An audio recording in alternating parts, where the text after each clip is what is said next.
नमस्कार, बिहार संवाददाता देख रहे हैं आप और मैं हूं आपके साथ साक्षी।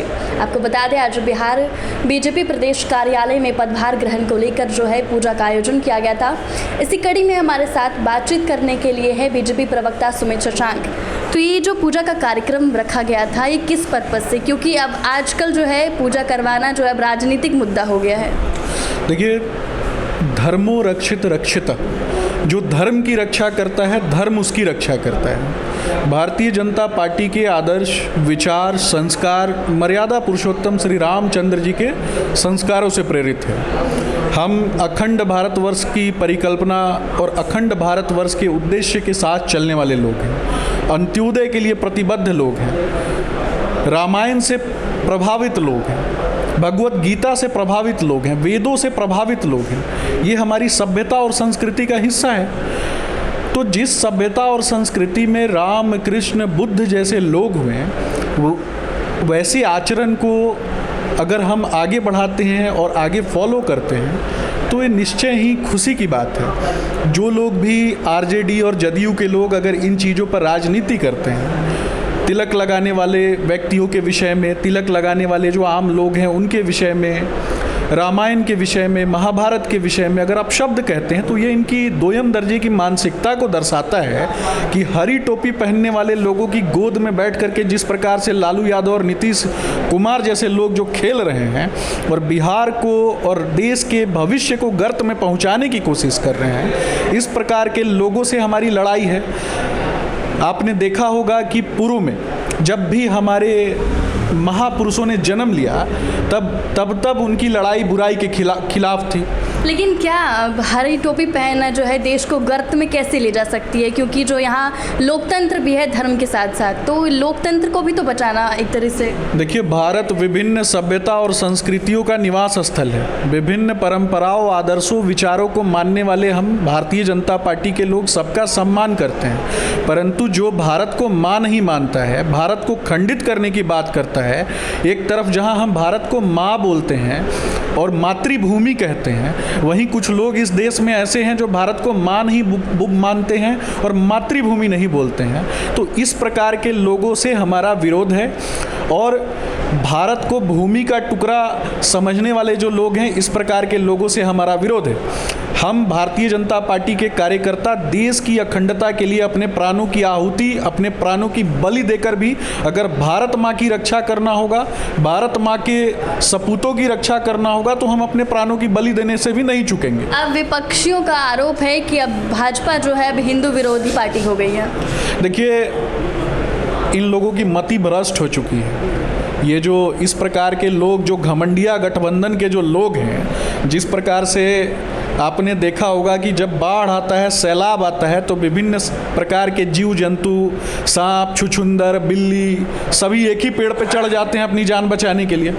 तो इसी प्रकार के लोग जो हैं वो एक दल बना चुके हैं, एक गठबंधन बना चुके हैं देश के विकास पुरुष के खिलाफ, देश के यशस्वी प्रधानमंत्री आदरणीय श्री नरेंद्र मोदी जी के खिलाफ। परंतु ये लोग इनके पिताजी भी इन चीज़ों को रोक नहीं सकते। और मैं आपको यह बताना चाहूँगा कि भारतीय जनता पार्टी के नेतृत्व में भारत सरकार के नेतृत्व में हमारा जो अखंड भारतवर्ष है विश्व गुरु बनने की भूमिका में आगे बढ़ चुका है। इस प्रकार के लोग जो हैं इन चीज़ों को बर्दाश्त नहीं करते हैं। विश्व गुरु बनने की तैयारी चल रही है। ऐसे में अलग अलग राज्यों में महिलाओं के साथ जिस तरीके का बर्ताव किया जा रहा है, मणिपुर देख लीजिए, राजस्थान देख लीजिए, किसी भी पार्टी की सरकार हो, लेकिन महिलाओं के साथ जो दुष्व्यवहार है वो लगातार जो है चरम पे पहुँच चुका है। तो ऐसे में भारत विश्व गुरु कैसे बनेगा? देखिए, इस कड़ी में 2-3 और नाम जोड़ने की आवश्यकता थी। दिल्ली देखिए, जहाँ शीला दीक्षित की कभी सरकार हुआ करती थी और देश का केंद्र दिल्ली, और दिल्ली बलात्कारियों की राजधानी बन चुका था। किस प्रकार से प्रायः बलात्कार हुआ करते थे, निर्भया केस आपने देखा होगा। और जिस कांग्रेस के खिलाफ एक दल जो है वो आता है वहाँ पे आम आदमी पार्टी के रूप में और केजरीवाल के रूप में, और वो क्या करता है, निर्भया केस में जो माइनर अपराधी जो जेल से छूटता है उसी को वो जाके आर्थिक सुविधाएं मुहैया कराते हैं। और किस प्रकार से भारत का जो है छवि को धूमिल करने की कोशिश करते हैं। बंगाल की बात करूंगा, जहां एक महिला मुख्यमंत्री है और बंगाल में भारतीय जनता पार्टी के कार्यकर्ताओं के साथ किस प्रकार से दोयम दर्जे का व्यवहार हो रहा था। भारतीय जनता पार्टी की एक कार्यकर्ता, भारतीय जनता पार्टी की एक नेत्री को सड़क पर नंगा करके दौड़ाया गया और किस प्रकार से उनके साथ व्यवहार किया गया। क्या भारतीय जनता पार्टी और देश को मानने वाले जो लोग हैं, देश की अखंडता की बात करने वाले जो लोग हैं, हिंदू धर्म की बात करने वाले जो लोग हैं, वो महिलाएं नहीं हैं? उन महिलाओं के साथ जिस प्रकार से दोयम दर्जे का व्यवहार इन राज्यों में हो रहा है और इन राज्यों में किया जा रहा है, क्यों किया जा रहा है? क्योंकि वो भारतीय जनता पार्टी के समर्थक हैं, इसलिए किया जा रहा है। तो इस प्रकार के लोगों से भारत की जनता सचेत हो चुकी है। देश की यशस्वी प्रधानमंत्री आदरणीय श्री नरेंद्र मोदी जी के नेतृत्व में देश आगे बढ़ रहा है और ये लोग एक गठबंधन इन्होंने बनाया है। मुंबई की बैठक में इन लोगों ने तय किया था कि किस प्रकार से सनातन संस्कृति पर, हिंदू धर्म पर किस प्रकार से ये लोग आक्षेप लगाएं, किस प्रकार से नीचा दिखाने का कोशिश करें और तुष्टीकरण की राजनीति करते हुए देश को किस प्रकार से लूटना और बर्बाद किया जाना चाहिए, इन लोगों ने आपस में बैठ करके तय किया। लालू यादव जाते हैं मुंबई और वहाँ कहते हैं कि अल्पसंख्यक खतरे में है। आप किसकी बात कर रहे हैं? जो बिहार का सबसे बड़ा सजा याफ्ता मुजरिम हो, क्या किसी का खून कर देना, क्या किसी को जान से मार देना ही हत्या होती है क्या? इन लोगों ने जानबूझकर बिहार के बच्चों के भविष्य को ख़त्म कर दिया। बिहार के बच्चों के भविष्य के हत्यारे हैं लालू यादव और इस प्रकार के लोगों से बिहार की जनता जो है वो सचेत है। इन लोगों ने बिहार की जनता के भविष्य को मारा है। विगत 30 वर्षों में जिन बच्चों की भी आयु लगभग 30 वर्ष के करीब में है, 25 वर्ष 30 वर्ष के करीब में है, वो अपने सपनों की पूर्ति के लिए दूसरे राज्यों में भटक रहे हैं। उन राज्यों के मुख्यमंत्रियों के साथ ये लोग बैठक करते हैं और वो उन्हीं राज्यों के मुख्यमंत्री बिहार के जो बच्चे हैं, बिहार के जो युवा हैं, उन्हें अपमानित करते हैं। तो ये किस प्रकार का गठबंधन इन्होंने बनाया है? इन लोगों ने तो सिर्फ अपने पुत्रों को आगे बढ़ाया, अपने बच्चों को आगे बढ़ाया, तुष्टीकरण की राजनीति की, अपने बच्चों के लिए राजनीतिक भविष्य जो है वो तैयार करने का कार्य किया। मैं आपको बताना चाहूँगा कि एक कहावत है कि अंधों में काना राजा। तो ये जानबूझकर, इन्हें पता था कि इनका जो राजनीतिक भविष्य जो है वो काना है, तो ये जानबूझकर बिहार के बच्चों के भविष्य को अंधा करना चाहते थे ताकि इनके जो काने सुपुत्र जो हैं वो राज कर सकें। लेकिन बिहार की जनता सचेत है। भारतीय जनता पार्टी का जब भी नेतृत्व रहा, भारतीय जनता पार्टी के नेताओं ने सजग किया, खड़ा किया वंशवाद और परिवारवाद के खिलाफ। और आने वाले भविष्य में आप देखेंगे कि बिहारी नवचेतना जो है वो विश्व में इसका स्वर्णिम स्थान पुनः उसी स्थान पर पहुंचेगा जो सम्राट अशोक के शासनकाल में था।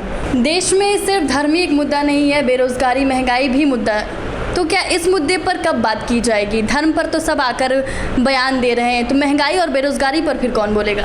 देखिए, भारतीय जनता पार्टी द्वारा किए गए जो कार्य हैं 2014 के बाद देश की यशस्वी प्रधानमंत्री आदरणीय श्री नरेंद्र मोदी जी के नेतृत्व में जो कार्य किए गए, सबसे पहले समझने की आवश्यकता है कि 3 टर्म आते हैं, एक प्राथमिक, द्वितीयक और तृतीयक। प्राथमिक सेक्टर में कृषि क्षेत्र आता है। मैं आपको बताऊंगा कि नदी जोड़ो परियोजना ये किसके द्वारा लेकर के आई गई थी? श्रद्धेय अटल बिहारी वाजपेयी जी के द्वारा नदी जोड़ो परियोजना लेकर के आई गई। क्यों लेकर के आई गई? ताकि वैसी भूमि जो सिंचित नहीं थी उस भूमि को भी सिंचित किया जाए और किसानों के हितों के लिए कार्य किया जाए। तो किसानों के हितों के लिए कार्य किया गया। इंडस्ट्री रेवोल्यूशन जो है वो भारतीय जनता पार्टी के शासनकाल में, भारतीय जनता पार्टी के सेवा काल में प्रारंभ हुआ। आज कहीं ना कहीं भारतीय जनता पार्टी के कृषि मंत्री सजग रहे, तभी तो हमारे एफसीआई के गोदामों में कोरोना काल में भी इतना अनाज व्याप्त था कि लगभग 2 वर्षों तक अगर संपूर्ण भारत को अगर भोजन कराया जाए तो भी वो कम पड़ता है। तो ये किसकी देन है? यह भारतीय जनता पार्टी के नेतृत्वकर्ताओं की देन है। आज संपूर्ण बिहार की मैं बात करूंगा, संपूर्ण बिहार जो है वो कहीं ना कहीं अभावग्रस्त है। संपूर्ण बिहार में जो द्वितीयक सेक्टर जो आता है, द्वितीयक सेक्टर में कहीं भी कोई कार्य नहीं हुआ।